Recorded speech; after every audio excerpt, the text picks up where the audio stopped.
we asked Zac Purton.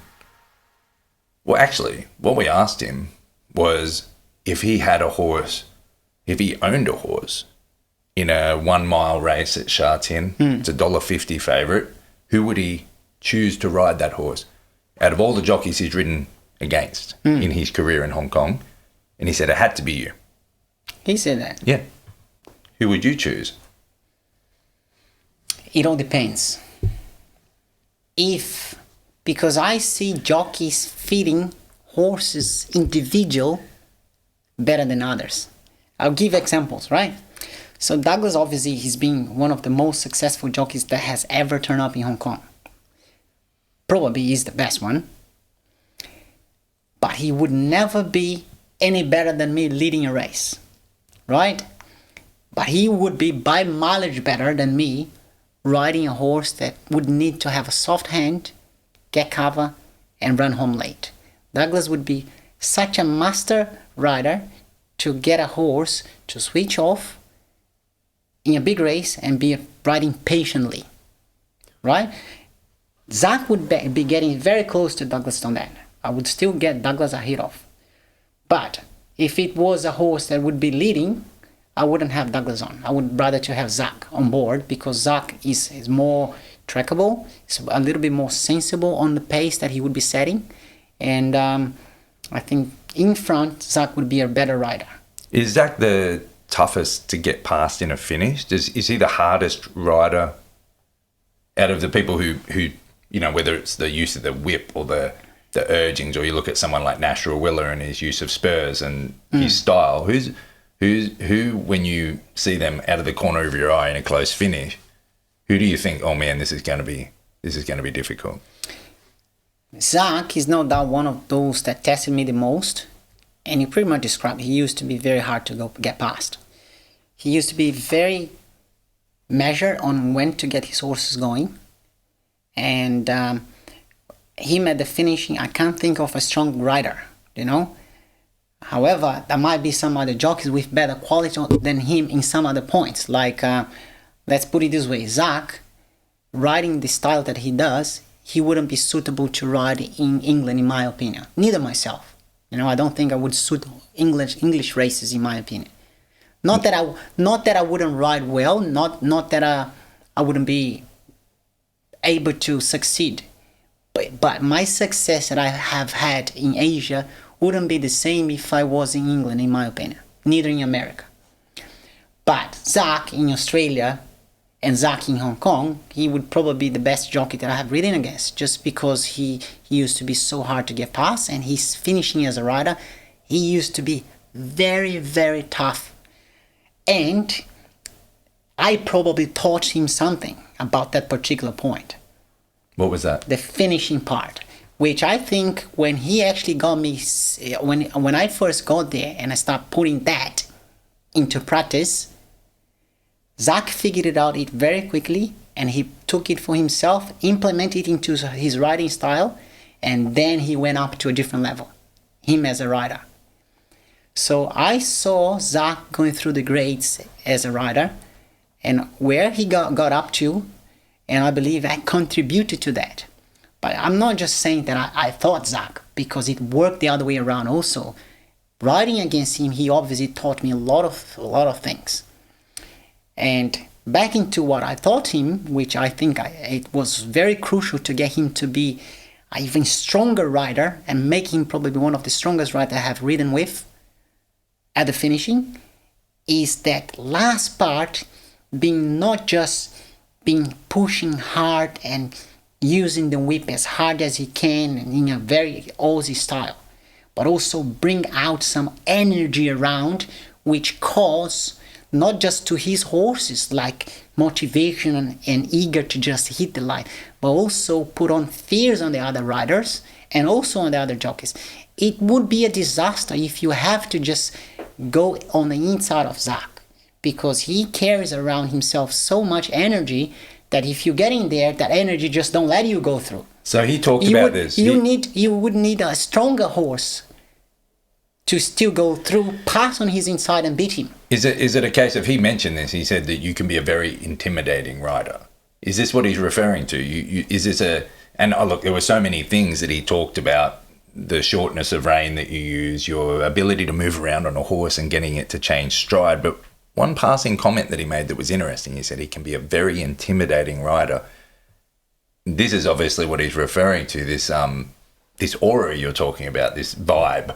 Yeah, but just don't it's not a crowding of the horse or for room. No, it's just not a presence, maybe. It's just a presence, and also like you do make a bit of loud noisy, noisy. So when you do get to somebody else being very loud, people actually just stop anything that they're doing and they just pay attention on you. That's pretty much the same what Zac was talking about, and that is very much what he picked up from me, mainly to get him to go to his other level of a rider, as a rider.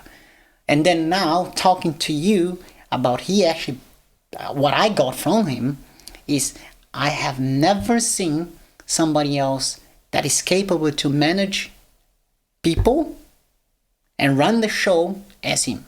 He's just so good at that. So I would say Zac has taught me as a rider more outside of the track than the inside of the track itself. Of course, if I think a little bit deeper, I can always pick up some stuff that he taught me during the races. But I think the most important thing is how he runs the show. Nobody else can do that better than him. One time you said to me that he is someone that could be at loggerheads or in conflict with someone one day, straight up to them next day in the trainer's stand, talking to them again, asking for a ride. Exactly. And I just find it amazing because you need to have a very strong personality to still do it in the way that he does. And I admire that because it is difficult. It is difficult to do that. If somebody else says something to me, I try not to take it personal, but if it's hurting, right? However, it intimidates me, put me away a little bit, at least for a bit. Later on, I might be able to approach the person and apologize myself. But Zac, he wouldn't mind. He would just go there on the next day and sit next to the fella and have a shot with the person, even if the person is not wanting to, but he still put himself out there, which is impressive. With your, just on that, Hong Kong, Zac, and how you will look back on your time in Hong Kong now that you've had some breathing space, a little bit of time away? That is 2 points that I can point to about Hong Kong, right? First of all, Hong Kong racing it's amazing. It rises you as a rider. If you're not willing to get up to different levels, not just one level up, you're not gonna make it there. It's a place which does not allow you to get in and take a little bit of time to get used to it and adapt. They will just have an impression on you straight away. So you gotta get there, hit the ground running, and make things happening, right? So as a rider, it took me to a level that I never thought I was gonna get to. But at the same time, it's a place which demands a lot of you. So like of course, I had so much success. I was extremely happy being riding there all those years long. And I do not regret for anything that I've done. However, being that place so demanding on myself, I missed the judge on when I should pull the pin off and get myself out. And if I've done that just a little bit earlier, I would probably not be dealing with problems, physical problems now, because being more specifically, it demands on you. It wants you to get to your very best. But by doing it, I probably overdone myself. And then now I'm paying the price, which is the injuries. So I used to ride probably 2 kilos lighter than what I should be riding just to be competitive. Of course, it's not the club, it's not the horse race itself over there. It's just me also being too aggressive on myself, being too willing to. They ask for a bit, I give. They ask for more, and I keep on giving more and more. And then I start giving so much of myself and then I start developing physical issues. So when you as a rider, you sweat too much, your body becomes weak. And being weak and being exposed to the extreme that horse racing in Hong Kong puts you into, it's very hard that you are going to develop some issues, physical issues. So looking back, It was great for me. I had so much fun. I still admire horse racing in Hong Kong very well. It's a club that it should be inspiring all the other clubs around the world. I've had so many doors open as I was there, and I'm sure the show will carry on with me or without me.